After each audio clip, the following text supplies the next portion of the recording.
Hey, welcome. How are you doing today? Are you ready to get into the Karen Reed trial? Oh my goodness, it's been a couple weeks since I've done a show about Karen Reed. And hey, so we've got Chalet in the house, and we've got Andy who is listening at work. So Andy in the house. Hope you can find time to chat with us as well if you can. Yeah. So yes, Karen Reed trial. Oh my goodness, it's a bit like a roller coaster because when the prosecution is asking questions, it's like real boring a lot of the time. Okay, there's some boring times. And then the defense gets a hold of them, and then even so, the defense is like on attack. It's on fire. It is crazy. And then Lally, the prosecutor, goes to redirect and like to try and salvage some things, and he just usually makes it an even bigger mess. Um, it's just crazy. Now, I will say there have been some things that are not favorable to Karen Reed. Uh, does it push me towards thinking, well, maybe she did it? No. But it makes me think that maybe she's not the nicest person in the world. But, you can be a not nice person and still be innocent of the crime that they're actually charging you with. Right. So, time will tell. And I think the biggest thing is going to be the medical examiner. We still don't have the medical examiner. We just finished day 26. Let me check my notes here. Yeah, day 26 of the trial, which of course there's been a lot of days of the weeks. I mean, it's not 26 consecutive days. There's days where there's no trial, but days of trial, 26 days. Now, right now, what's going on is voir dire, which means the judge wants to make a decision. So the judge wants, it's like a hearing. It's like having a hearing without the jury. And so they're actually talking to one of the defense experts that they want to call when it's their turn. It's not scheduled yet because the prosecution is still laying out their case, but they just chose this day to do the voir dires. And I had to leave that to come over here. And it was the expert had just finished talking about her qualifications. And this is an amazing woman that 29 years worked with the LA County Hospital. And before that, she was a police officer. She has tons of training, tons of experience. And they're, both with accidents and with dog bites and everything. So she's going to give her opinion on what John's injuries look like to her. So does it look like a scratch that could have happened from a taillight on his arm, or does it look like dog bites on his arm? She's going to, we're going to find out what she's going to say today. So I'll have to watch that after our show. But what have we learned? Oh my goodness. I'm just going to kind of like go backwards because I don't know what the last thing that we talked about was.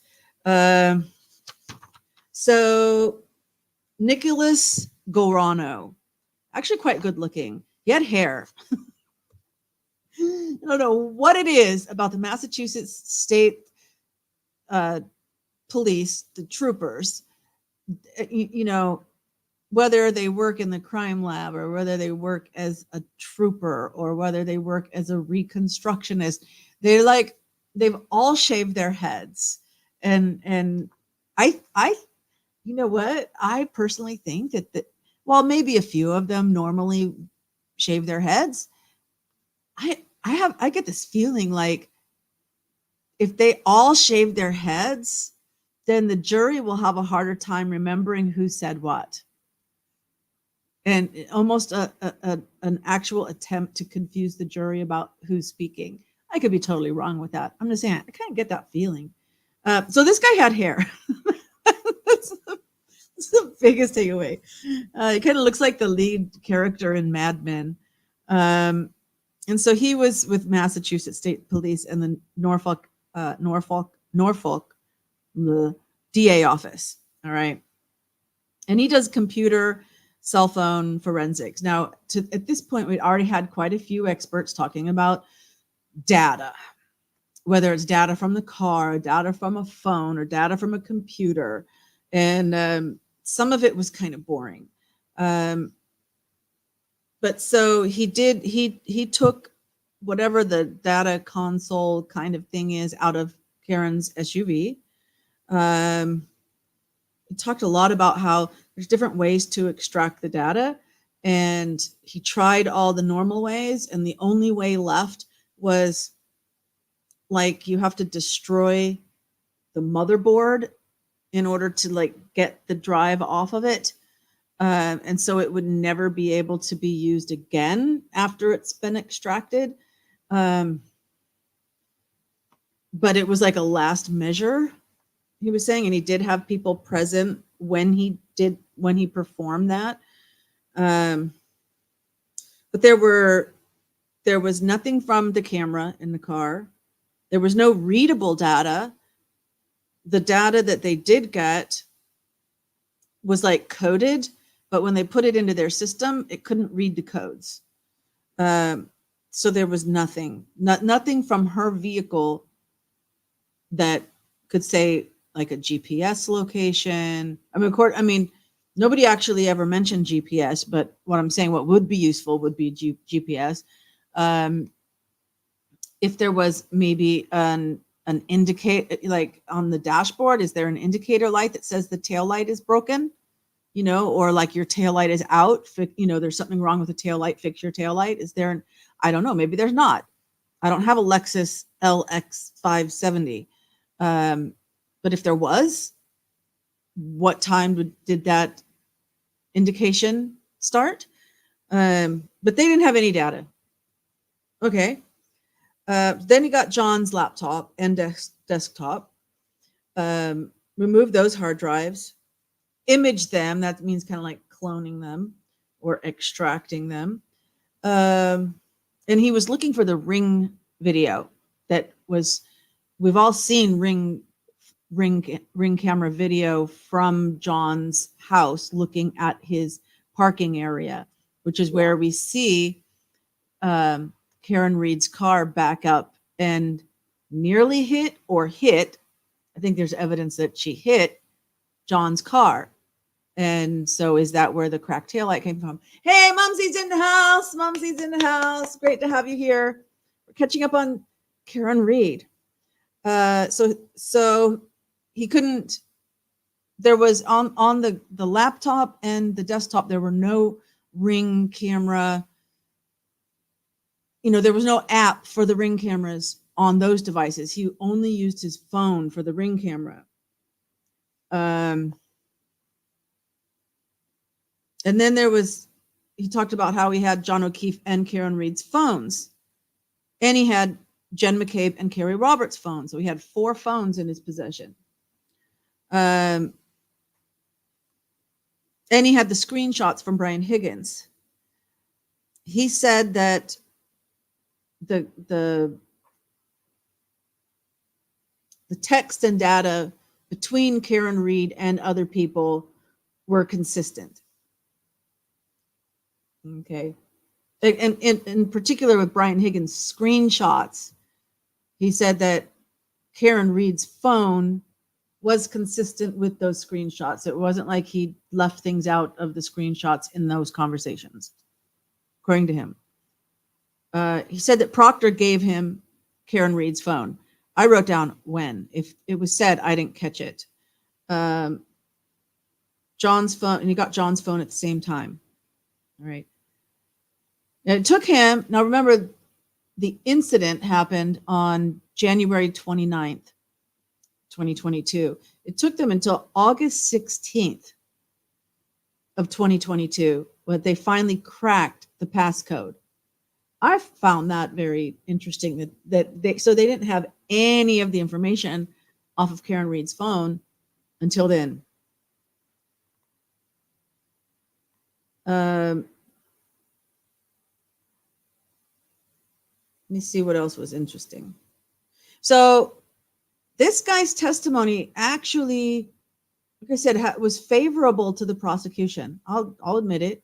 There was a Facebook Messenger conversation, all right, between Karen Read and John O'Keefe on the 28th. So that's the day of the evening when he's going to die, after midnight, right?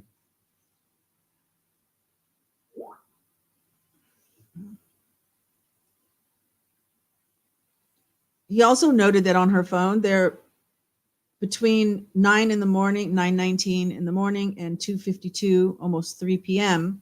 in the afternoon, that Karen Read had made 18 calls. Now that's not text messages or anything. That's just phone calls. Made 18 phone calls during that time to John O'Keefe. 11 were rejected by him. He's in the middle of something or whatever. He can't take it, so he actually rejects it. 4 were missed calls, and 3 were actually answered by him. So at 3 p.m., John actually called her back. Now, we don't know what was said on that conversation, but we do know what was going on with those Facebook Messenger texts. And so starting at 2:30 p.m. in the afternoon, she's blaming John for fight, like they're fighting. It's his fault. You've hurt me, blah, blah, blah. It's going back and forth. And I have to say, she comes off as needy.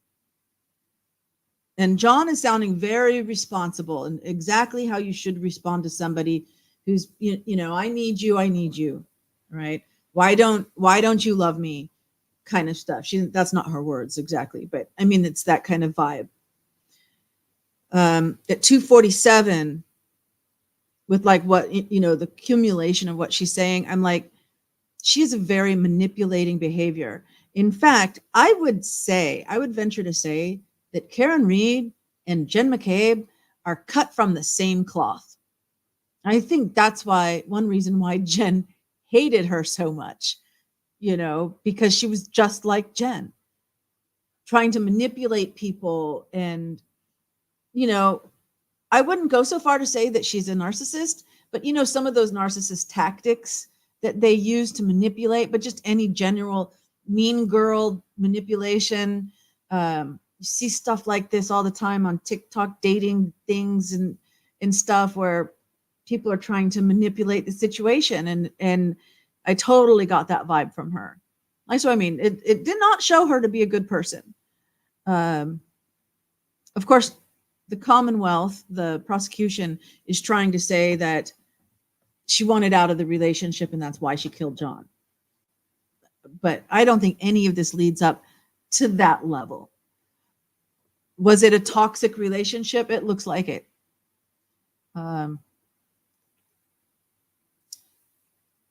In fact, John, at 7:42 p.m., now we're in the evening, he's out drinking. She's supposed to be out drinking somewhere too.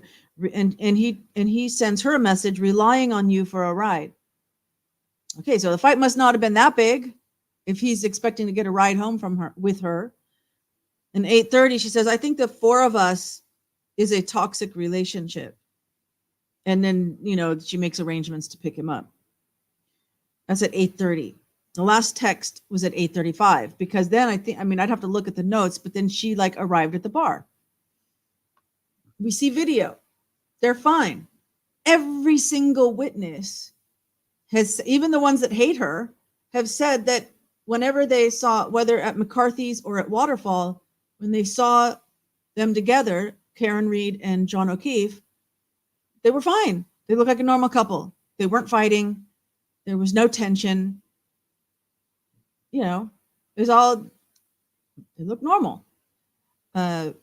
So whatever that fight was earlier, the prosecution wants people to believe that it was so bad that she decided she was going to kill him. I don't think it adds up to that. So then at 12:55, and according to the prosecution, she was supposed to have killed him at 12:45, like, so just 10 minutes after she supposedly killed him. She says, I'm going home. Now, remember, she didn't actually live with John. She lived in another, her house was in Mansfield. And so she says in 104, which is, I'll do the math for you, 9 minutes later, she says, I'm back in Mansfield. Your kids are alone. Now I thought she went to John's house, right? She went and she was sleeping at John's house with the kids. And so I'm like, question mark. And I put lying to manipulate him to come home of the house.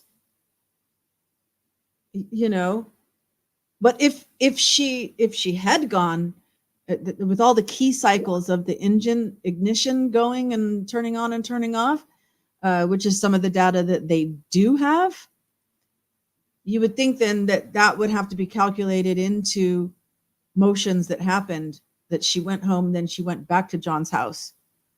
If she did go home. I get my feeling on this is that, they keep saying that she was sitting outside. Could she have been sitting outside until 12:55? Because we don't know exactly when she left. I didn't think she was there that long. But could she have been texting John that she was leaving Fairview? I'm leaving Fairview and going home? I don't know.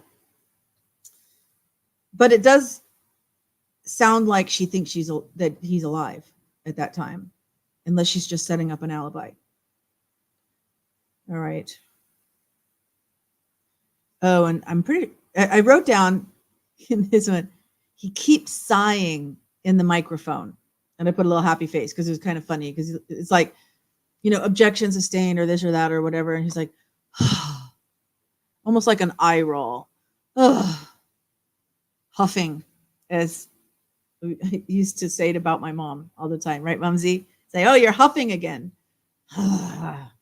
You could hear him sighing, like almost as, oh my gosh, there's more? Are we gonna keep up with this or whatever? Can I go home now? I'm hungry, whatever, right?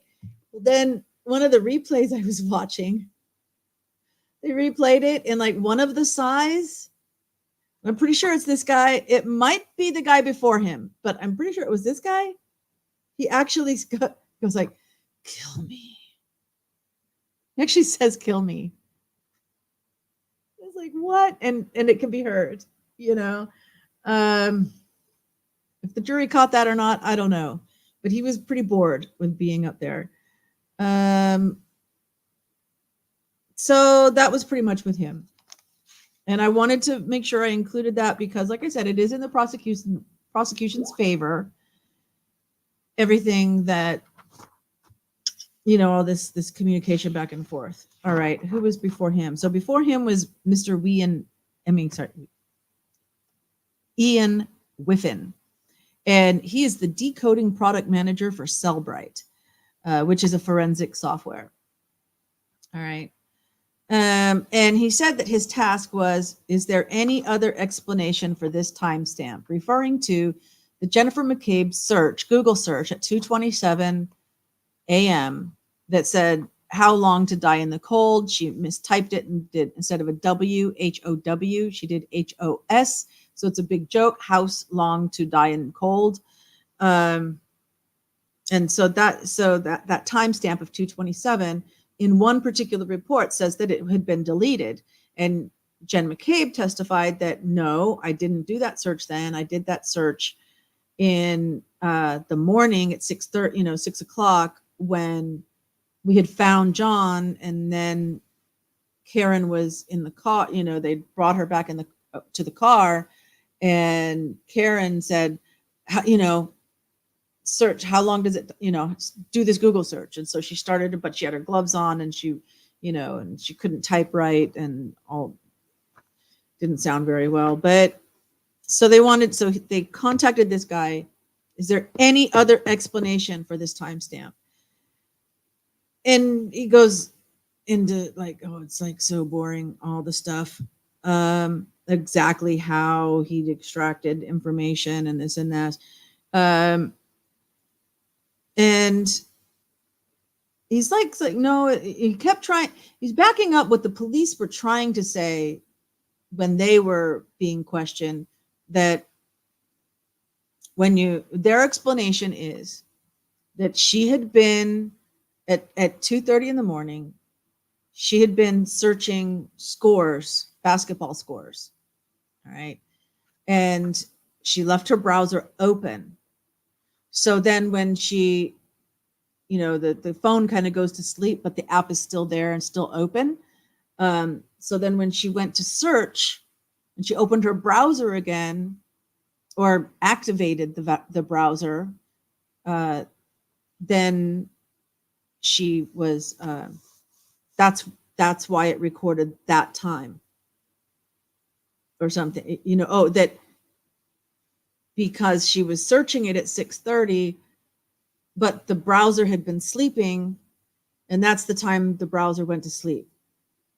They didn't use any of that language. I'm using that language to make sense because it was really hard to follow all of this stuff. You still do what? Huff? I think I moved on from that by the time you wrote still do. But okay. So that's basic his thing. However, on the cross, the defense got him to say something pretty important. If someone had access to the phone, I get notifications from a group that I already like blocked and reported and stuff, but then I'm still like, every time there's a message popping up in this group, I don't even have it's on Skype, a Skype group, which I never joined, which I just like popped up in my, anyway, it's irritating, especially because I already like reported it and blocked it, and I'm still getting notifications. So he asked if someone had access to the phone using an app, some kind of special app, or he mentioned a particular app. If they had this app and they had the phone, before the extraction, could they delete? And in a way that it would not show that it had been deleted, right? Can you get in there deep enough? Is it possible to get into the phone deep enough and delete something without it showing on the normal delete records? Is basically what he's asking, right? And he answered, we would see a modification. Oh, okay, well, the first time he said we would see a modification. So then he adjusted the question, like, could someone delete and change the numbers so it would appear that no deletion had occurred? And he said, yes, but it would take someone highly skilled and blah, blah, blah. Boom. That's big. I mean, you don't have to prove it happened. You just have to prove doubt. That's a big doubt right there. And redirect, he said, quote, I didn't have access to the hash files to see if any changes had been made. That is something the original examiner would have had access to. And who was the original examiner? Didn't Proctor have it in his possession? Wasn't he going through looking for nude photos? Do I think Proctor has that ability, that level of skill? No, but other people in this whole thing do. Alrighty.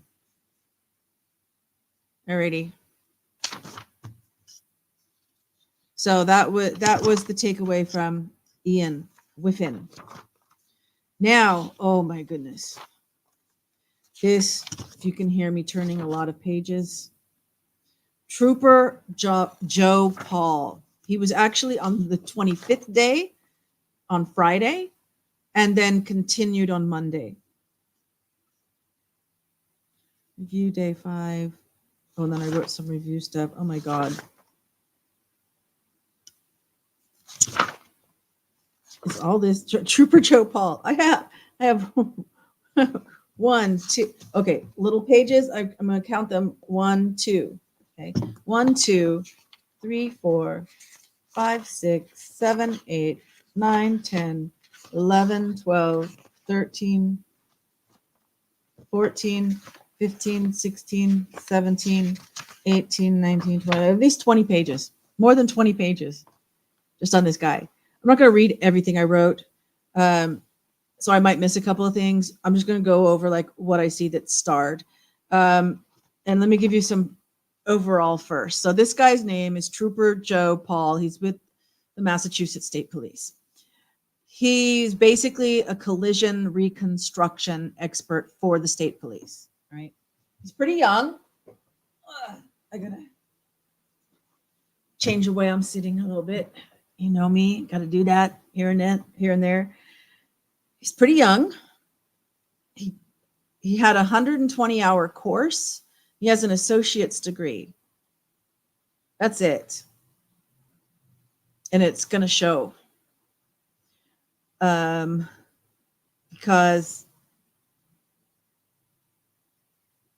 I could figure out some basic things without having any training that he didn't do. So let me see how many of those things I put little stars by. All right. By the way, so he tested the car. He took data. He retrieved some data from the car. He actually put the car into the parking lot of the Canton Police Department. Remember, it was being held in their Sallyport or garage at the police department. So they took it outside in the parking lot area and, reversed and went forward and reversed. And they were testing the systems to see, do the brakes work, do this, blah, blah, blah. I'm pretty sure that that he didn't get it up to 24 hour. In the video, I don't see them having marked 60 feet because they're saying 62 feet and 24 miles per hour. That's the prosecution. That's what they've already testified to, that the car went 62 feet and it was 24 hours per mile. And I think he's the one that does it. And the big thing in this is key cycles. And I thought the defense, Alan Jackson, actually explained it perfectly on his redirect. I'm sorry, on his cross-examination. Remember, even though we've got kind of push button cars now, all the fancy cars are you just push a button. But if you go back to when we had a key in a car and you could do one click with the key and you could listen to the radio, right? Because it would turn the electric on. You could run the heater. You could listen to the radio. You could check your gas gauge because that would work, whatever, right? But the engine did not, there was no ignition. You had to do one more click for the ignition. So the key cycle can be just turning the electric part on. That's going to initiate a key cycle. And it was so simple. So he was just saying, so if there's ignition, there is a key cycle. You can have a key cycle without having ignition, but you can't have ignition without having a key cycle. Right? Simple. And the guy was fighting with them over it. Literally. I think they spent 10, 15 minutes trying to resolve this key cycle thing. But the point in the graph and in the chart, there's a key cycle and then there's acceleration or whatever that, there's an action, a key cycle and the radio turned on. There was 0 acceleration. then okay, maybe the ignition wasn't done. There's no timestamps, by the way, on any of these key cycles. All right. So what's the first thing that I got to start with? The airbag. In regards to the airbag, there were no events recovered, data, no events of the airbag recovered in the data. The car would look for a sudden change in velocity. Quote, a pedestrian doesn't change the velocity of a vehicle. I wrote, is there data that shows when the taillight was broken, an indicator light on the dash? If so, when did that activate? I thought that was really interesting that he said, I understand where he's coming from, that a car is so much heavier than a pedestrian that it could like just run over a person and not slow down. If it's going, I mean, at whatever speed, at whatever size of a car, it is potentially possible that a vehicle in motion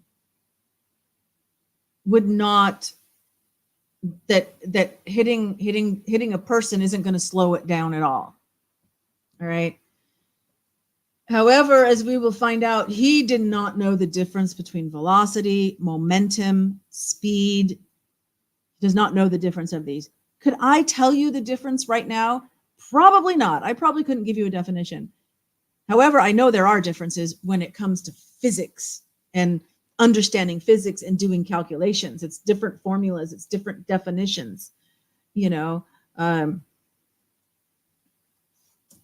Anyway, so that was, a pedestrian doesn't change the velocity of a vehicle. So that's why the airbag wouldn't have gone off. All right. He said that in the report, there were a half. So any time the key cycle happens, that's because of a trigger. Something triggered the key cycle, right? He said he had a page and a half of triggers that he looked at, even though there were more, but he was keeping it to a particular time frame, right? And he mentioned that the mileage was like 12,665 to 12,666, which would be the SUV in custody, right? So them taking it onto the tow truck, taking it off of the tow truck into the Sally Port, doing their testing. All of that was in less than 1 mile for each thing. Okay, that makes sense. But he wants to go back to 12,629, which is, I think, 36. Let me see. From 65, it makes 4, 34. It's actually 34, not 36, 34 miles. All right. And they're trying to say that that's when the incident occurred, right? And he goes into all the, I'm not going to bore you with all those details. Star, it indicates making a U-turn. He said that this data indicates that it was making a U-turn. He's going to change that on Monday to say that it was a 3-point turn and not a U-turn. And he tried to say, because you guys see this guy in his, even in written reports, he says, and stuff. And Mumsy, and Andy's listening in. Thanks for checking in with us. Mumsy always hated it, like as a teenager, if I'd say like all the time. Blah, blah, blah, blah, blah, like, blah, blah, blah, blah, blah, like, blah, blah, blah, blah, blah, you know. And he's like saying like, you know, it's just, or me saying, you know, he's like, he's not speaking professionally at all. And it hurts him. And I wrote that, like, okay, they're saying that she made this U-turn. And I'm like, okay, well, maybe that was her backing out of the car, because he's talking about there was this acceleration and this amount of distance and this speed. So like acceleration being the revs of the engine, right? So if you If you're at a stoplight and you're going vroom, vroom, that's an acceleration as opposed to movement and speed, movement with distance and movement with speed, right? Okay. So, but they've got all this chart with all the different data on it. And he's saying that this particular data says she made a U-turn. And I was thinking, well, maybe it was like John's, when she backed out of John's garage, hit his car, and then moved forward and went, maybe that was this. We figure it out later. No. This is when it was backing out of her father's, the tow truck driver backed it out of her father's driveway, turned it to line up with the tow truck. So it's like this, backs out like this, and then up onto the tow truck.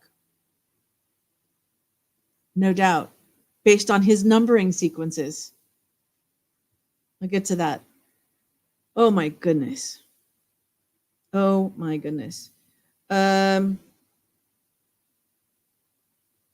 then I wrote something. So one thing I noticed on the chart was that the accelerator had been floored in reverse. Right? So, and they're saying that's when she hit him. But I'm like, wouldn't the speed drop to 0 after impact? Of course, he was just saying that a pedestrian wouldn't affect the speed, of it. And so I wrote, they are trying to say the SUV hit John at 62.51 feet. Okay, that according to the data, that it started its acceleration, it started moving, and then, but in 1 second, if you look at the next bit of the chart, in 1 second, it continues to 97.35 feet. So did she back into him, stop, and go away? Or did she keep going 97 feet? Because that would put her in the mailbox. Or as they're trying to claim, I mean, some of the witnesses say that there was no Jeep of Brian Higgins, but Brian Higgins himself and some of the other witnesses say that his Jeep was there. So if his Jeep was there and she went 97.35 feet, she would have hit that Jeep. And if the Jeep wasn't there, she would have hit the mailbox. But they only stopped talking about the 62.51 feet, which is what they're saying. She had moved forward and then went in reverse and hit him and then left. Mumsy says she's listening. Also, don't work too hard today. Okay. All right. So his conclusion. What's your conclusion? That the data is consistent with a pedestrian strike and the blunt force injuries, abrasions, lacerations, injuries on the arm are from the taillight, not the injuries on the head, because some people have been saying that he got hit in the head and that's what broke the taillight. And he's like, no, it was the arm that broke the taillight. We'll get into some of that. Exactly. I mean, he demonstrated exactly what he thought happened. It is wild. And I think anyone with common sense knows. He kept saying, so this is part of his conclusion. It was on the body, okay, even though she's in reverse, but forward projection means the direction. So if this is the car, the direction of the car hits him, that's forward, and then he would have forward projection from the impact, right? He's going the same direction as the car. That's forward projection, even if the car's in reverse that's hitting him, right? With a side swipe, because she moved 9 degrees on her steering wheel. Well, I can tell you, I've seen reenactments of people actually going to the spot, marking 62 feet, marking where John's body was, going 62 feet, and then trying to reverse, and in trying to get up to 24 miles per hour, They could only get up to like 17, or they couldn't get up to 24 miles per hour.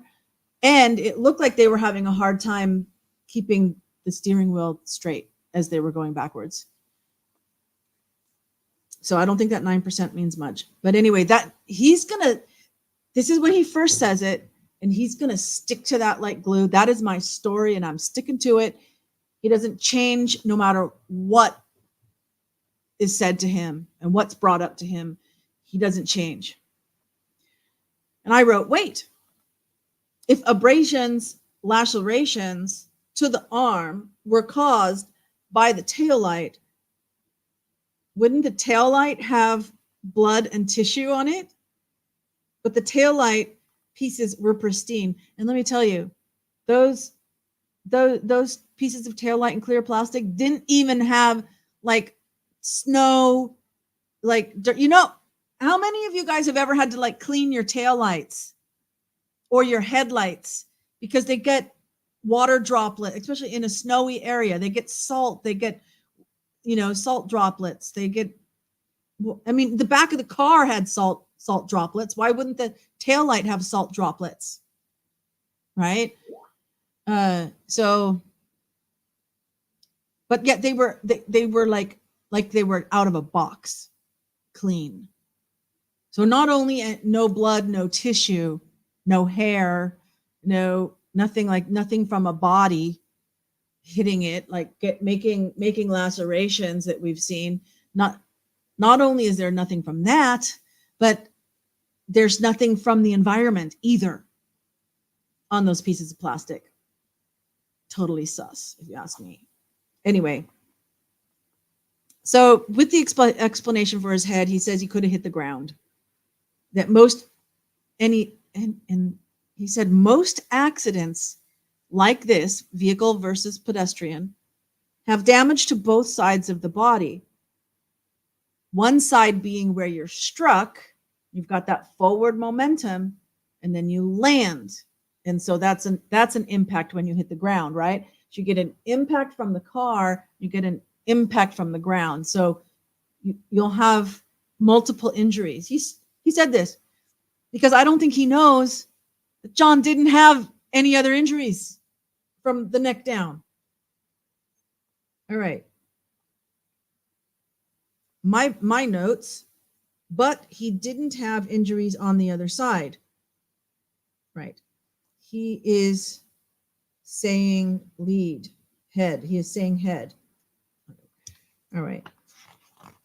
Let me look for stars because, like I said, I could go over 20. I'm not going through all 20 everything on 20 pages. There's another star. So they did a voir dire during they excused the jury for a break, and they did a voir dire of the video of Karen backing out. Okay. And he said that he saw photos of John's car and there was no damage. Let me show you this. The photos that they showed are like the bottom bumper and someplace else, but it's not even like how high is Karen's taillight? Where would that height be on John's car? Take a picture there. They didn't have a picture of that part of the car. By the way, later on, he's going to actually admit that he never saw John's car. He never did. He did everything from photos and stuff. He had no firsthand information on stuff. So only what he was told and what he was shown. And he didn't ask for anything else like he could have. He said, well, you know what? In order to do these calculations, I need this information. He didn't even know John's weight. How are you going to reconstruct an accident? And like how far the body was 10 feet from the road. Is that consistent with, we already know that the car traveled 62 feet and it was traveling 24 miles an hour.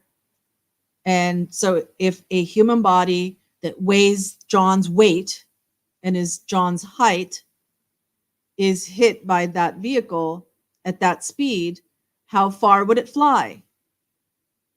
Or tumble even? He didn't even know John's weight. So that calculation wasn't done. He said he couldn't do it. Okay. Preview. He said he couldn't do it because of the side swipe. So therefore it wasn't his formula is only for a direct impact. That's his formula. But because it was like a side swipe, that his formula wouldn't work on it. So he didn't bother to do any kind of calculation. This is their expert witness. So anyway, in this voir dire of the video,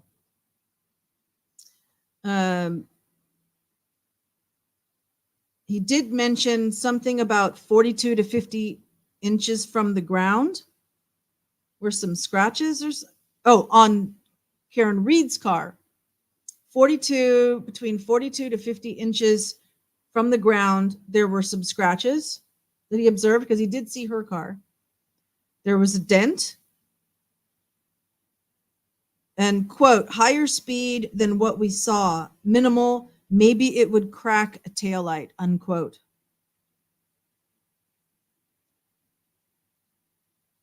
And I wrote, okay, and then, but the damage is different, referring to the 45 pieces of 45 pieces of plastic. The taillight was supposed to have like exploded into 45 pieces, and there were pieces here and pieces here and pieces here, right?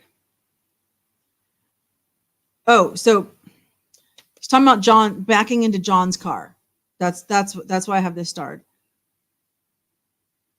So he's saying that the data records a higher speed than what we see in the video of her backing out and hitting John's car. And so therefore the damage would be minimal. Maybe it would crack a tail light.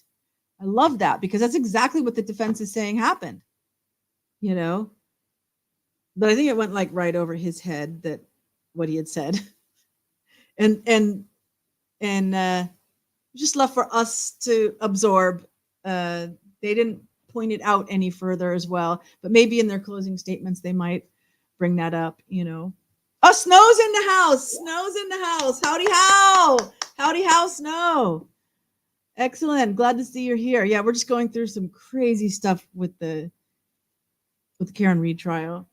And so then the defense said, but the damage is different. Oh, no, he said, but the damage is different because he's going on the assumption he's been told by law enforcement, his fellow law enforcement officers told him that these 45 pieces spread all over the place are the taillight.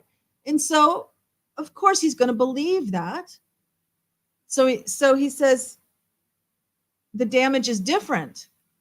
So it couldn't have been a cracked taillight from backing into the video, backing into John's car as she was pulling out from his garage. And then he was like trying to say that the bumper would be in the way too. So that like bumper to bumper would prevent if your bumper's here, here's your car, and here's your bumper, right? Then the other car is not going to be able to, the bumper will prevent it from the tail light from reaching a spot that it could get cracked, right? And I wrote down, what are the measurements for John's car and the SUV? Question mark, And later on, we find out that no, he never took them. He never took the measurements. And then I wrote down that, today's cars can have impact and leave no dent. You ever see that? Either like with a shopping cart or a little fender bender. It's like they go back like a memory foam. It's almost like a memory foam pillow or something that it'll bend and go back to place, right? Says because he was saying there was no damage on John's bumper, so her car couldn't have hit him because there was no damage on his bumper. Cross. Did you ever put the two cars together? I did not. Then there was a lot of yelling back and forth between each other. I didn't even write it all down, of course. Did you measure them? No. Did you do a force multiply? Did you do a force multiplier test? Force to break, like, so basically, what is the force needed to break the taillight? So you get a new taillight, and you've got something, it's in a vise. Here's the taillight. It's in a vise, and you've got something that's pushing against it, and it's measuring the amount of force it's doing, and you keep increasing the force is increasing until it cracks. That's a force multiplier test. Did you do one? No. 1 to 2 miles per hour contact, car versus car, have minimal damage. You've seen contact with no damage?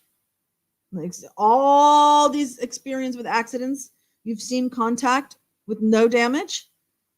And he said there should be something. And then at some point he actually said it might crack, meaning the tail light.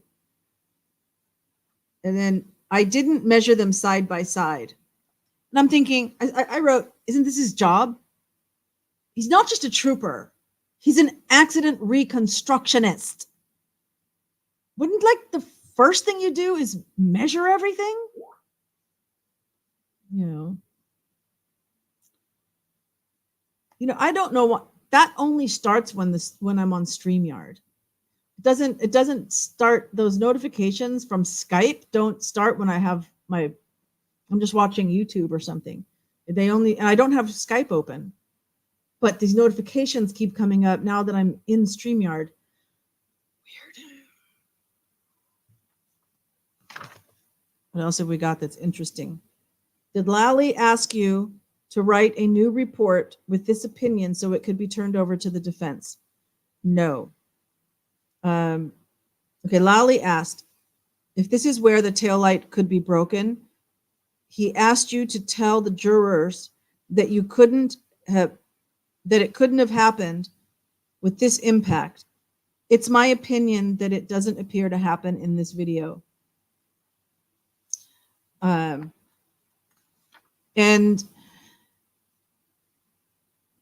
so, yeah, there was some questions about what was in his report and everything. Did you save the notes? Okay, so he said he had a meeting.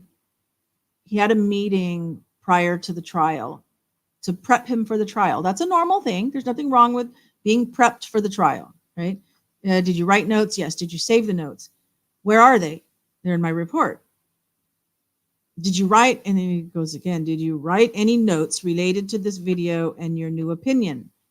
No, because the prosecution didn't give it to the defense as like a discovery, which became a big problem. And then they ended up the voir dire, they ended up not allowing him to testify about the video with John. So he didn't say anything about John's car. He just moved on when he came back on Monday.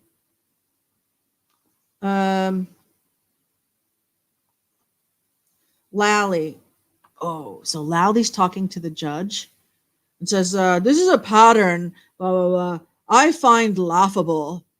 And the judge tore into him. I think only because the jury wasn't there. She would not have done this in front of the jury. She makes it look she's all very pro-prosecution in front of the jury. But because the jury wasn't there, she let Lally have it. Lally being the prosecution. She said, I don't like hearing the word laughable. Quit the finger pointing, name calling, just focus on what you want to argue to me. It's like, oh. All right. So then I made some review notes of day 5.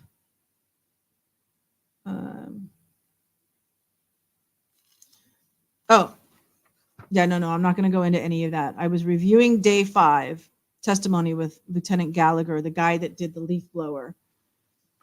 I'll tell you one thing I found in that, though, going over all of that, was that he was saying it was so windy that the crime scene tape was blowing all over the place and was useless.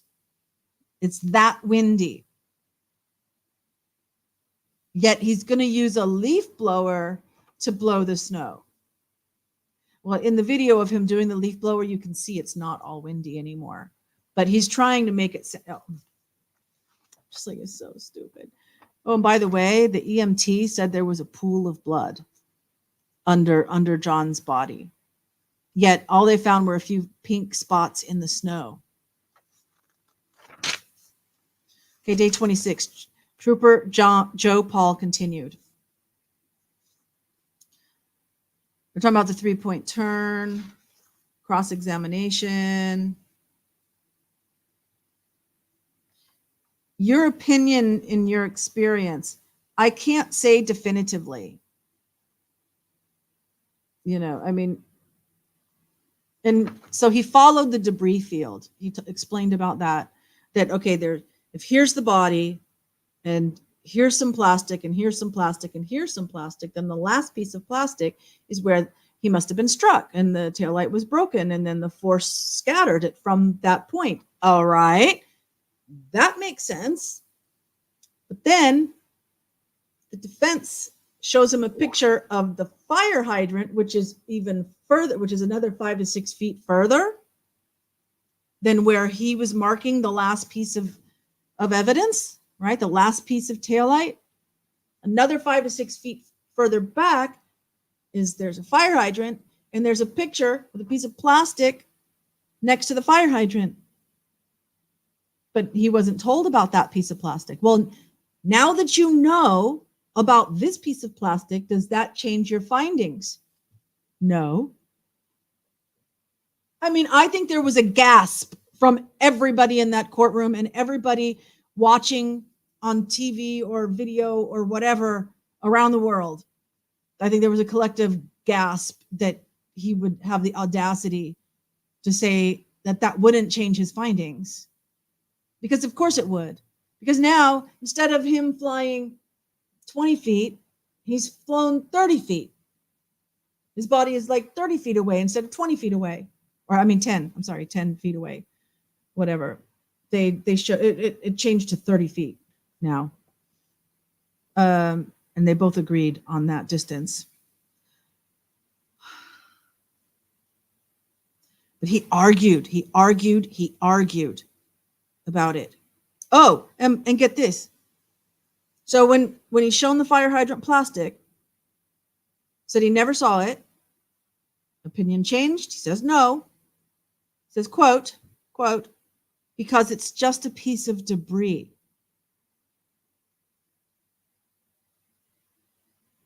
And then he went on to say, like, well, I don't know the exact point of impact. There's no way for him to know the exact point.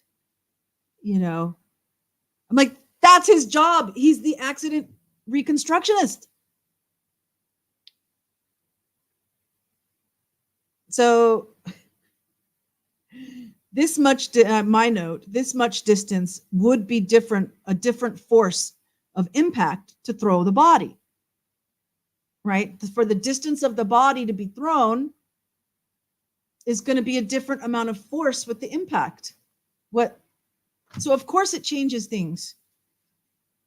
Oh my gosh, I wrote down so many notes. Okay, so he's asking about confirmation bias. So if you're told something, right, then you're told this person was hit by a car, reconstruct that accident. Then that's what he's going off of. So everything has got to fit that narrative, right? Because that's what he was told.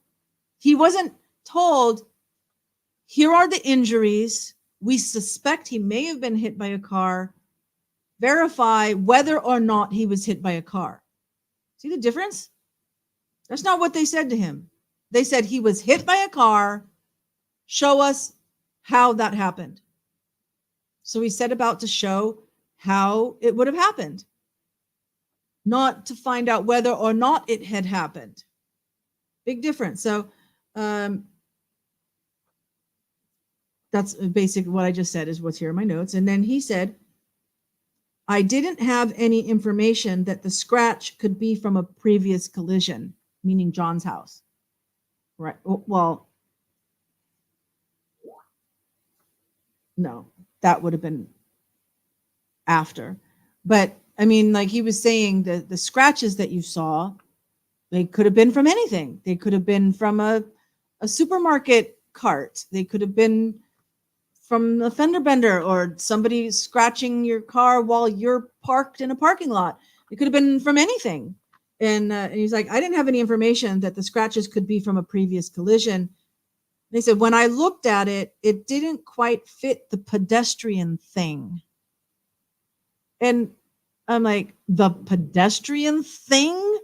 That's how you speak as an expert? You know, it was just, and he was saying it didn't, when he first looked at the situation, it didn't quite look like, it didn't quite fit the pedestrian thing. So he had to make it work. He had to, in his mind, doesn't, things don't quite fit the pedestrian thing, but I've been told it is the pedestrian thing. So I got to figure out how it's the pedestrian thing.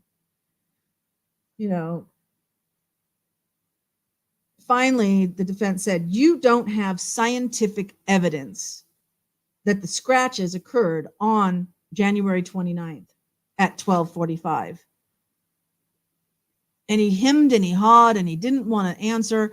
It went over and over. And then finally he goes, you can't date a scratch. And then he finally admits, well, you can tell if a scratch is older, hence rust, right? But not a specific date and time. Finally, he got it. Yeah, that's how you do reverse science. I know this guy, and when you think that that's the biggest bomb, they get bigger. Were you informed that the glass pieces on the bumper didn't match the broken glass that was found by John's body?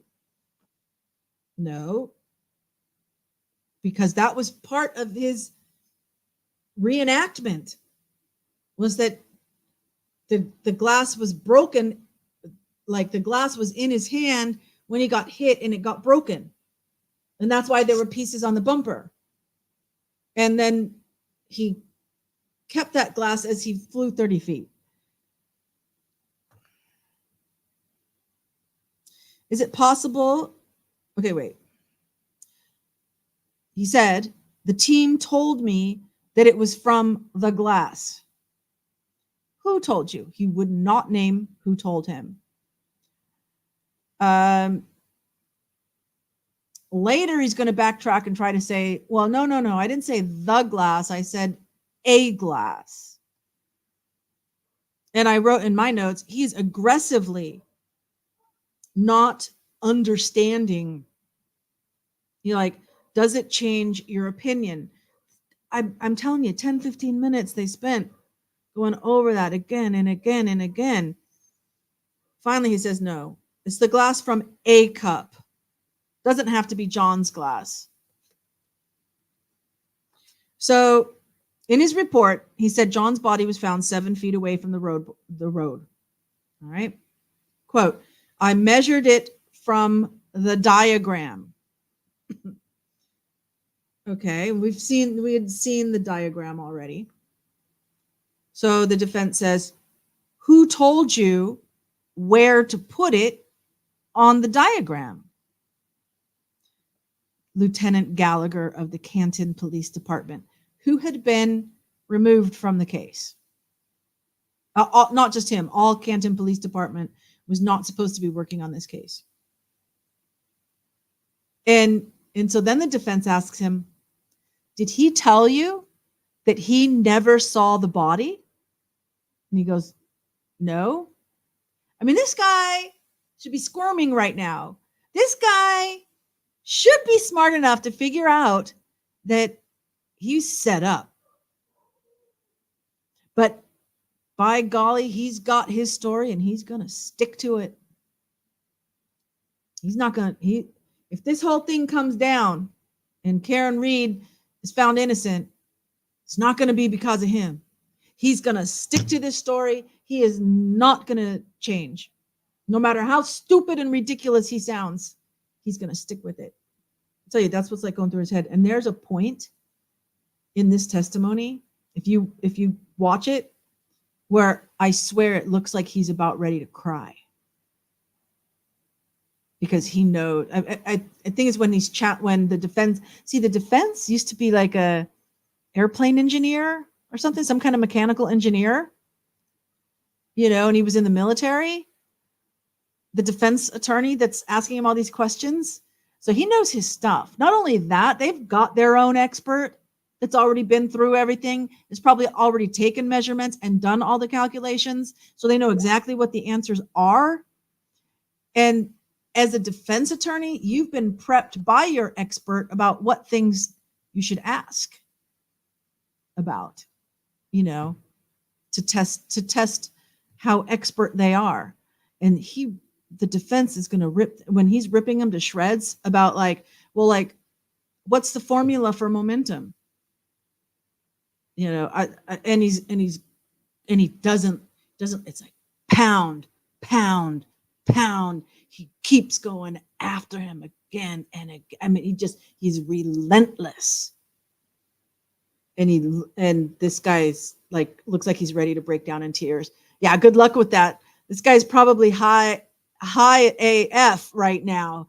Yeah, trying to forget about all of this. I hope he doesn't do anything to injure himself, because really you would feel like it after the day he had. His career is over, just like Proctor's career is over. So did he tell you he never saw the body? No. I have written down 15 to 20 feet, first officer on scene.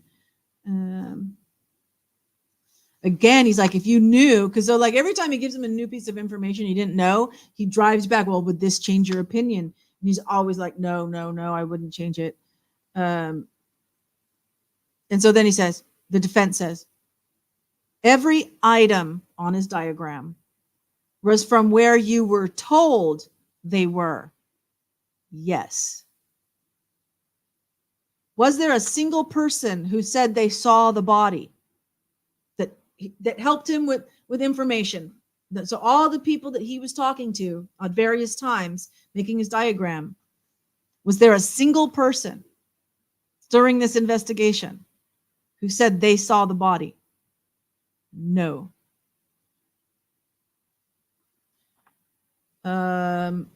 He also used the report from the CERT team, the search and rescue team, that found some of the pieces of plastic and a shoe and the glass cup. And he says, quote, I used their report to place items on the diagram because they use GPS. When they are the only ones that use GPS. So the things that they found, which was not everything, but when they found something, they GPS located it. So he used their measurements. All right. Who told you where the pieces were found? Tully had measurements in the report.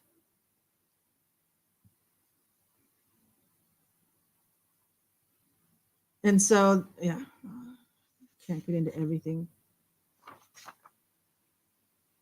So he goes, so the defense says, if you start off with an incorrect position of the body, all the other points are off, hypothetically. Oh, his answer was hypothetically. Then they talk about the U-turn, how we said U-turn on Friday and changed it to 3-point turn today.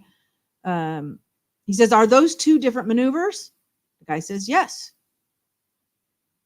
He says, it was according to the data, it was a 3-point turn, not a U. This went on for 10, 15 minutes. I'm telling you, this took almost the whole day.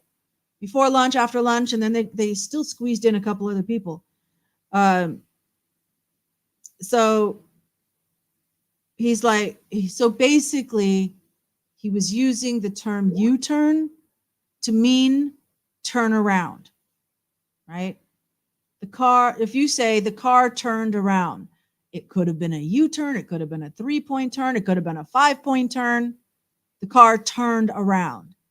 But he was saying U-turn to mean turn around, which when you're an expert of an accident reconstructionist and you're in court and you're describing to the jury what happened, that's significant.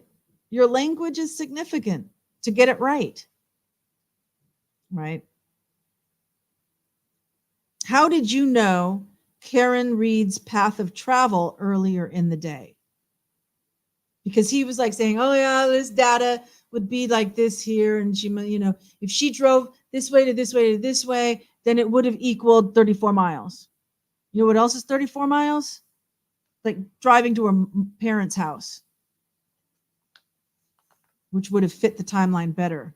But they're trying to make it look that Karen Reed knew that she had killed him and went back over by the house or or to plant something or some, I don't know. It doesn't make any sense, but they're trying to say that with the data that she'd gone back over to Fairview, which is where the body had been. Okay. Blah, blah, blah. Then we get into all these key cycles. So he's saying, now get this. This is about momentum equals mass times velocity. Exactly. And because mass is m, momentum is a p. So it's p equals mv. When you have an m and a v together, that means you're multiplying them. Like E equals mc squared, the m is times the c square, right? So you are exactly right, which came out, In fact, I noticed in the live chat, the minute he asked the question, the minute the defense asked him the question, what's the formula? It was in the chat. People in the chat, exactly like you did. They knew it. Yes, P equals MV, just like that. That's momentum. I wrote it in my notes somewhere when he was asking that part. Okay, key cycles. Each key cycle, remember, it could be just turning the radio on or turning all the way to the ignition. However, if there's movement, then we know that there was ignition, right? If the engine accelerates, as in revs, there was ignition, because it's not going to accelerate if there's no ignition, then it's not going to turn over. So there would not be an acceleration. All right. So we're just going to go forward with these key cycles as every time the car was started. All right. And so they establish that, like, when he got, so the car had been parked at the Canton Police Department Sallyport garage. And then he's the first person to open the door and do the ignition again. In order, like, I take that back. He initiates a key cycle because he's turning it on, not the engine. He's just turning it on in order to see the data, to be able to retrieve the data. All right. So they know that is 01164. And I'll write that for you. You have to leave. Okay. Love you, Mumsy. 01164. Okay. Let me put that number in there for you so you have it visually. Everything, so you got to work backwards from that. They skip 63 and they go to 01162. All right. And they say that is the trigger that occurred, the 3-point turn and the reverse with 24 miles an hour, which is what they are saying is the incident when John was killed at 1160. Now this is the key cycle number. All right. and that they are consecutive. Why they didn't list number 63, I don't know. But let me work it. I wrote it all down even before the defense. Thank God, the defense actually went through this as well.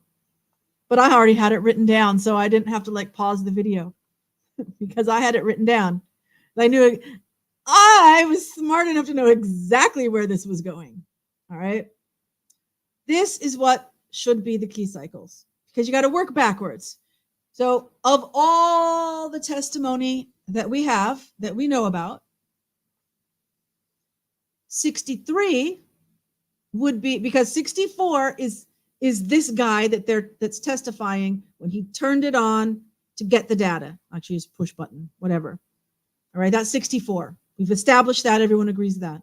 So 63 would be when they drove the car into the Sally Port, okay, because it had been turned off on the tow truck.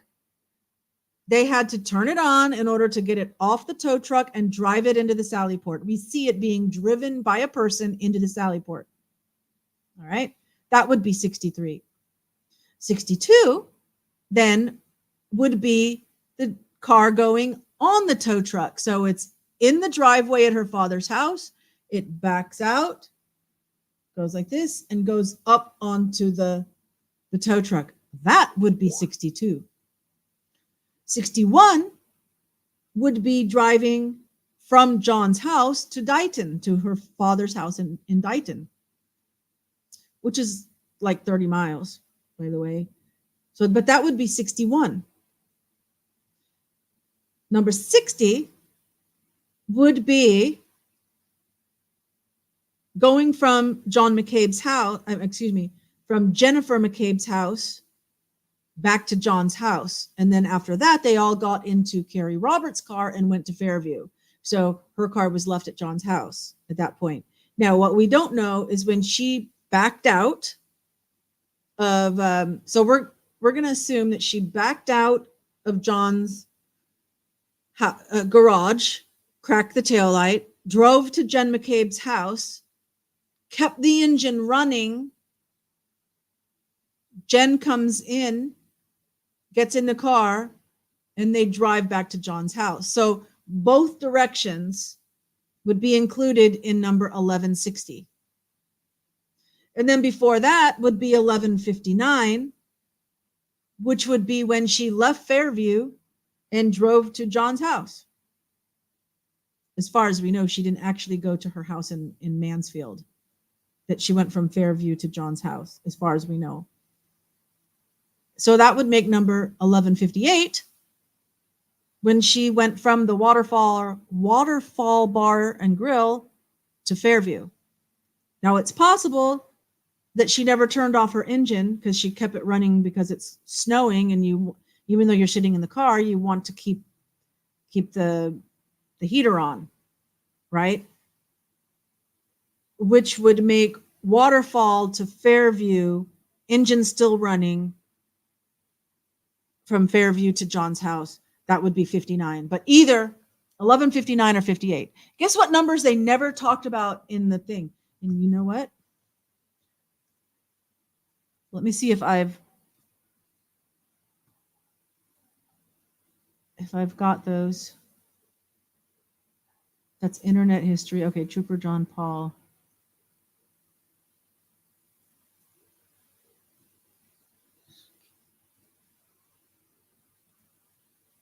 No, I don't think I have the chart with that. I never, the ones that were most important. Exactly. So what happened on that 1158 or 59 key cycle that would show, that would indicate that that is when that the car struck a pedestrian, right? And he kept arguing and arguing. Like I said, oh my gosh, he was just ridiculous. Like he was trying to hold on to some dignity, and it wasn't working. He finally answered, yeah, I mean,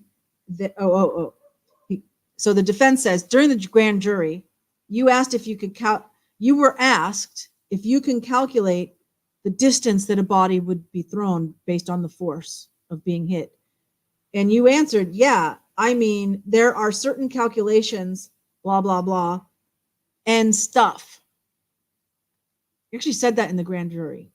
So the grand jury like indicted Karen Read based on multiple things, but partially based on this testimony that he was going to do those calculations because he said he could and that he would be doing them. And he didn't. He said, I could not calculate anything from this collision. And the defense asks him, did you know John's weight? No. The weight of the vehicle, around 7,300 pounds, 7,300 pounds. What about the mass of the vehicle? Don't know. But you told the grand jury, quote, I'm going to look into it. Is your report finished? Yes. He never looked into it. Then he goes like, what formula do you use that requires physics? And he said,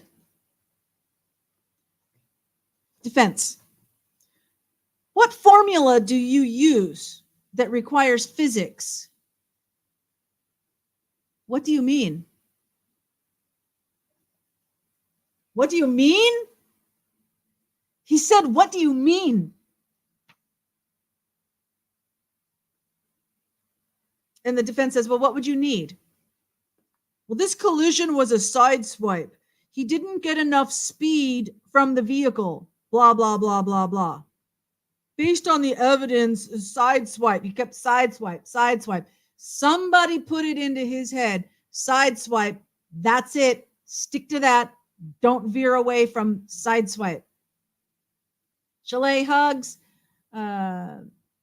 To Mumsy when she was leaving. Diversity, equity, and inclusion is making things way more entertaining, right? Who needs physics? We have diversity. No. So he goes, and by the way, before I move on, when he said he didn't get enough speed from the vehicle in order to do calculations, but yet there was enough speed to crack the taillight, not only crack it, but burst it into 45, according to his thoughts and what he's been told, 45 pieces of plastic that are laying all over the yard and throw John 30 feet. Because it's not 7 feet anymore. But even if it was 7 feet, even if he still believed 7 feet, but there wasn't enough speed in the car, the car didn't have enough speed to make a calculation. All right. So then defense says, so you mean modern mathematics and the principles of physics are thwarted in this case?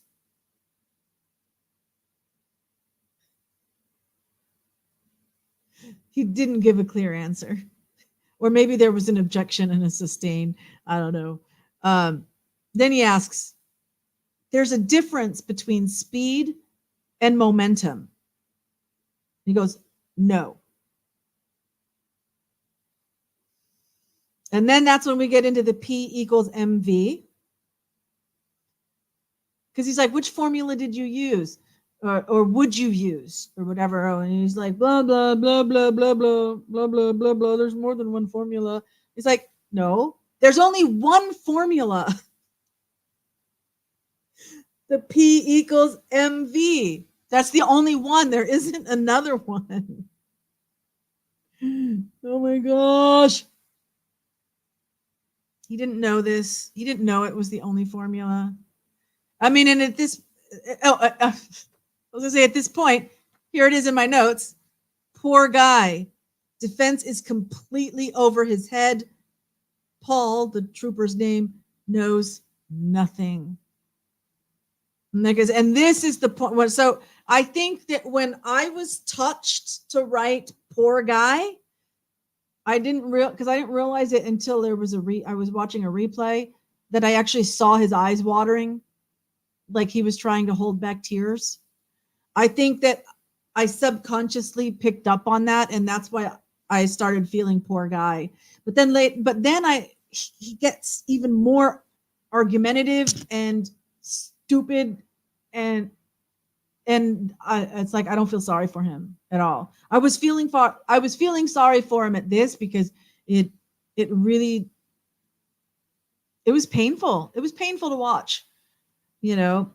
And the defense should have never had him up there as their expert. And I mean, have they done this? Have they used him as an expert for other people and gotten away with baloney collusions to put away other innocent people? And they didn't have the money to pay for the dream team that Karen Reed has? I think if I had a family member, or if I was sitting in prison because this guy testified at my trial, I'd be asking for a retrial. He keeps falling back on sideswipe, as I've mentioned. Can't do calculations. So the defense asks, explain how the taillight shattered. Okay, because the prosecution is saying, well, we found all these pieces. It's shattered into 45 pieces. It's all over the place. He, quote, it shattered when it hit John O'Keefe's arm.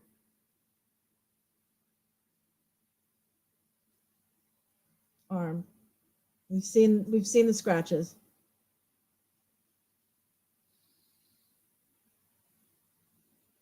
That plastic is pretty thick. That plastic is made not to shatter. What kind of force would you need to have an arm shatter that taillight? Let me tell you, we're going to find out when the defense experts come on, because they're going to know exactly. I don't know the calculation, but they do. And I know an elbow is not going to be enough to shatter that taillight. And I think everybody in that room. So then the defense asks, how was his body positioned then when his arm was hit? He literally was like this.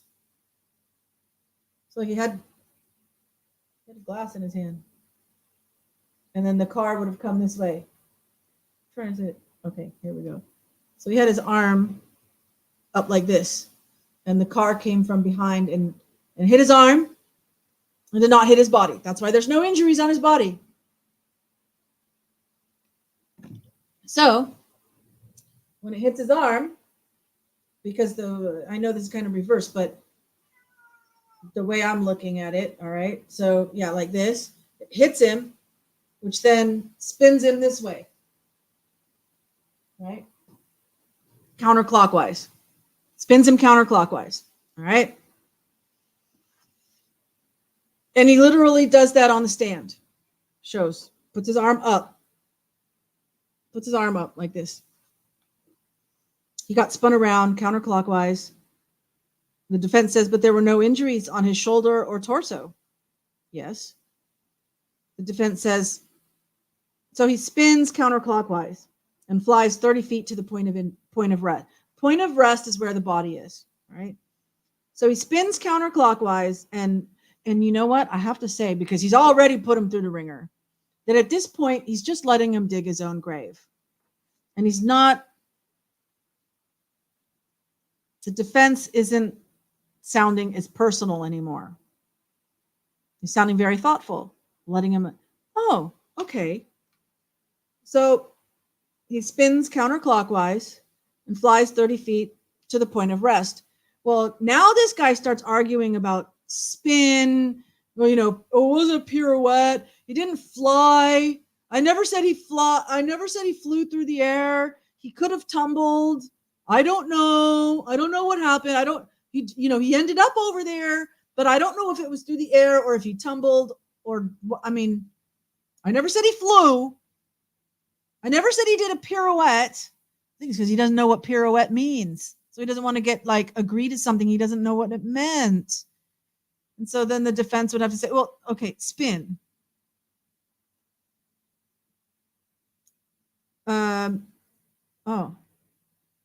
So the defense asks him this.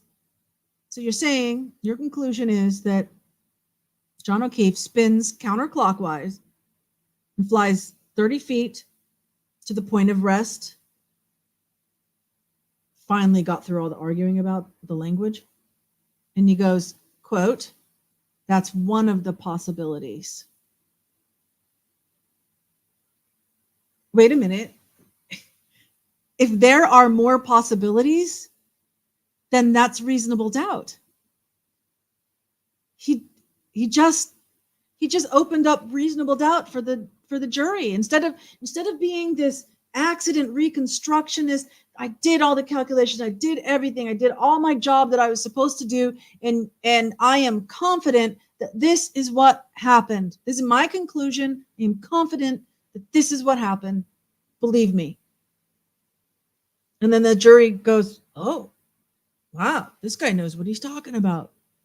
That's probably what happened." No. He just literally said, that's one of the possibilities. I didn't say flew. Could have tumbled. Well, how do you account that he didn't have any broken bone or a bruise on his arm? So he had scratches, right?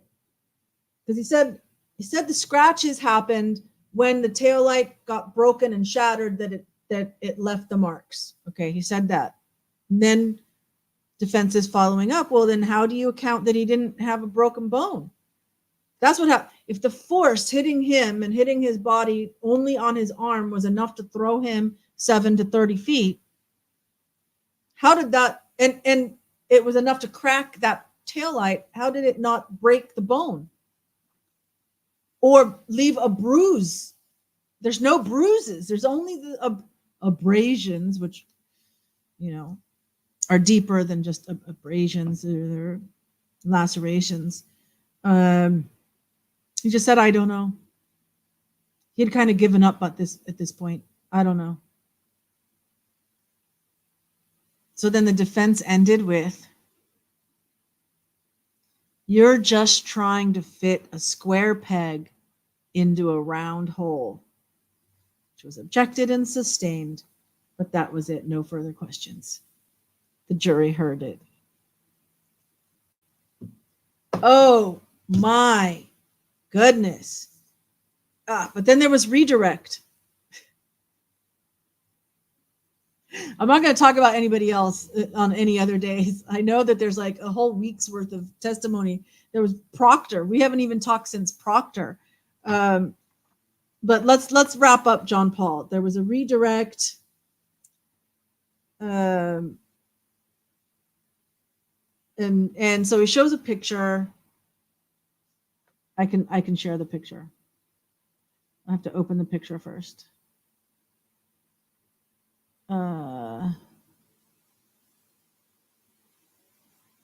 It's not that picture. Let me check.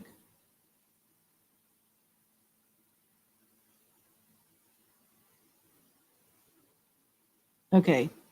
Let me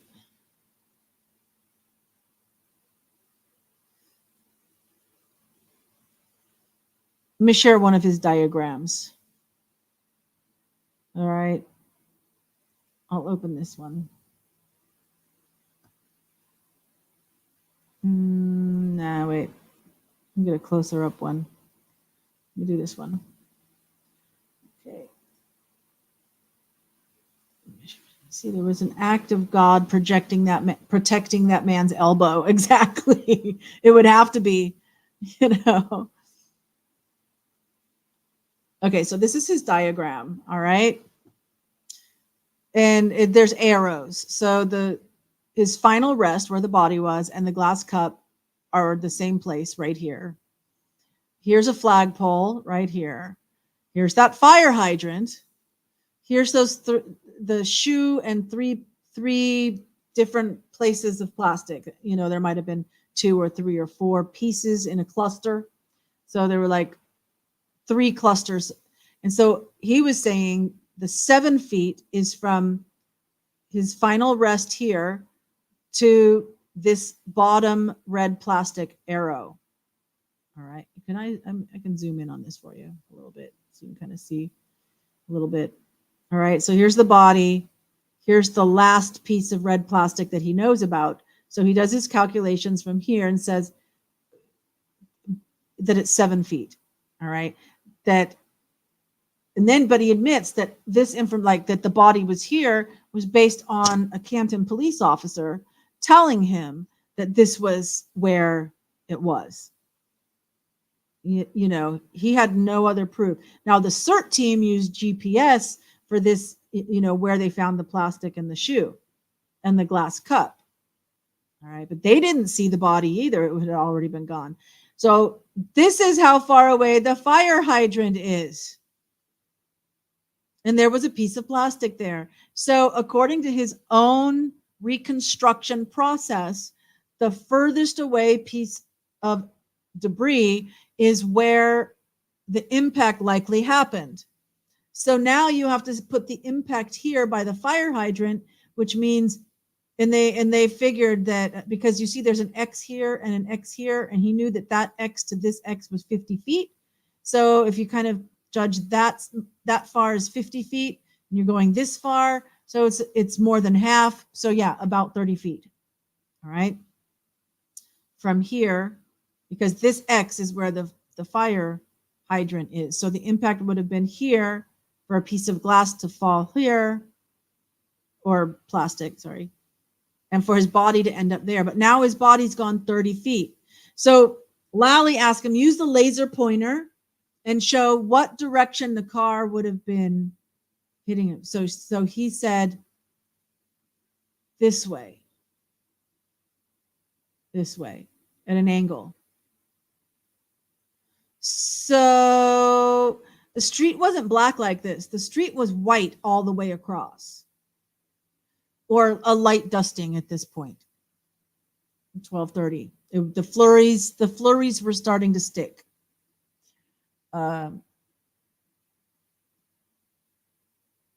So it went. So she went back. Let's zoom out again. So she came from up for a little bit further than this. She went. She goes straight, and then but the steering wheel didn't turn that much. See, we've got him on that because he said it only did 9 degrees. It was only like an adjustment kind of thing, just enough to make a side swipe on his body. She would have had to have been 60 feet away, going straight back. The road doesn't go that way, according to him, because he just said impact to body, that it would have been, the car would have been traveling in this direction. That's what he showed on the screen with his laser pointer. But he didn't mention that there's not 60 feet of road going this way in this direction. And that if it had been going this way and then turned to go that way, that would have been more than a 9% turn on the steering wheel. Oh,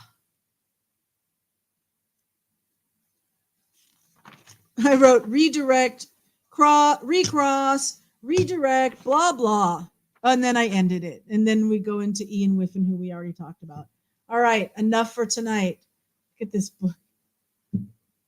It had a few other subjects in the beginning of that book, but then now it's like all Karen Reed.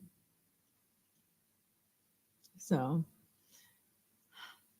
there has been so much like this going on. I mean, I really don't see so far. We haven't had the medical examiner. So the medical examiner could say something to us about John's injuries that could lead us to think he was hit by a car. It's possible because we haven't heard from her yet. But as it is right now, there's no way that there's no way the prosecution has proven their case beyond a reasonable doubt. We have to keep that in mind with trials, that as much as we'd like it to be about guilt and innocence and catching the right person, which it We hope that the justice system will do that. Ultimately, it comes down to the prosecution proving that Karen Read did it beyond a reasonable doubt, because she's got the presumption of innocence already, right? So has the prosecution proved beyond a shadow of a doubt, beyond reasonable doubt, and with moral certainty. So the Massachusetts law says beyond reasonable doubt with moral certainty. Has the prosecution done that? No. And why? Because for 26 days, they've been running a defense of the Albert clan and trying to prove that the Alberts didn't do it, instead of proving that Karen Read did. And Snow says, not even in the slightest, unless, of course, they are willing to account for magic and fantasy. Exactly. In so many, they're up to 60. I think today was 65 witnesses that the prosecution has called. And with a rare exception, like 95% of them, let's say 60 out of the 65 have been like this in one way or another, digging their own graves. Every one of them, with the exception of about 5, maybe 6, that you could tell they weren't saying the same buzzwords. Like you have 5 of the 60 that are saying butt dials. Oh yeah, I never got that call. It was a butt dial. And the circle of trust, and this. I mean, they're all reading off the same script, but then you get those few that aren't, and you believe them.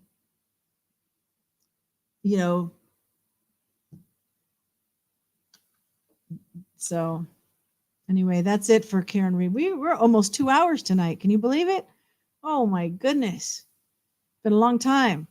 I'm gonna have to stay up till 2:00 in the morning now, watching what happened today in Voir Dire.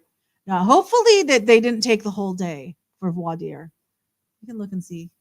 Let me see. Is it still going? Are they still live? It's still live.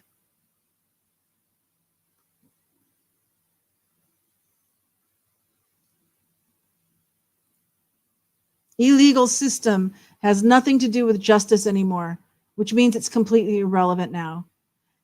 That's a sad thing. I've always said because you got to realize the rule of law, a lot of people, especially in developing countries, the US is right there saying, rule of law, your country is corrupt. You need the rule of law, and pushing the rule of law down everybody's throats. Well, let me tell you, the rule of law, the more rule of law you have, the less justice you have. Because all the times that somebody got off on a technicality, that's the rule of law. So when you have rule of law guiding your justice system, then it is only the rich that can afford the attorneys, that can do some. Do I think Karen Read is a poor, innocent, lady? No, I think she's a bitch. I think she was probably a mean girl growing up, and I think she's just like Jen McCabe in that controlling and manipulating. And Jen probably couldn't control and manipulate her because she's a manipulator herself, so she wasn't buying all of Jen's manipulating. So that's why they weren't letting, she was already an outsider, and they didn't like her. And she probably wasn't healthy for John. It probably wasn't. It probably was a toxic relationship. She probably was needy and manipulating and jealous and all of these things. But I don't believe she backed into him and killed him. So far. That hasn't been proven to me by the prosecution. So, but we'll see what happens. It's not over yet. So the only person, so Snow says, the only purpose to have a legal system is to circumvent the need for vengeance, which is the position of justified retaliation for a perceived wrong. Yeah. And it's dangerous, to just have a posse, I mean, because again, it's a perceived wrong. Common law, as opposed to the rule of law. Common law is a system where a person has a right to live their life and not be injured or have their property injured by someone else. So if there is a wrong that has been done, then you would go to the clan leader, the king, the council, the whatever part system, whoever is the tribal leader, and present your case. I mean, we go back to King Solomon. That woman stole my baby. We both had babies. Hers died in the night. She stole my baby. And that lady said, no, it's the opposite. Right? And King Solomon famously says, oh, okay, I have a solution. Let's cut the baby in half and you can both have half. And one of the women says, no, it's okay. She can have the baby. And King Solomon says, give that woman the baby, because she would rather have the baby because the other one was like, oh yeah, that's excellent. You're the best. What an excellent decision. Yay, Solomon. He's like, no, you take the baby away from her and give it to this one, because she would rather let her baby live than to be cut in half and die. And the other woman, her baby was already dead. So yeah, that looks like a really nice, if I can't have my baby, you can't have yours either. You can see right through it, But sometimes if you get a bad person who's judging everything that's not as wise as Solomon, then you could have, then the rich and powerful or whatever, or the greedy person or the evil person can manipulate even that system, so it's not perfect, but I think it's better than rule of law. Yeah, that's my opinion, and I'm sticking to it. Like John Paul. Joe Paul, not John Paul. I'm sorry. Joe Paul. Trooper Joe Paul. All right. So let's wrap it up. I hope you guys have had a great weekend. I hope you're ready for a great week. We'll do something for Gen X tomorrow.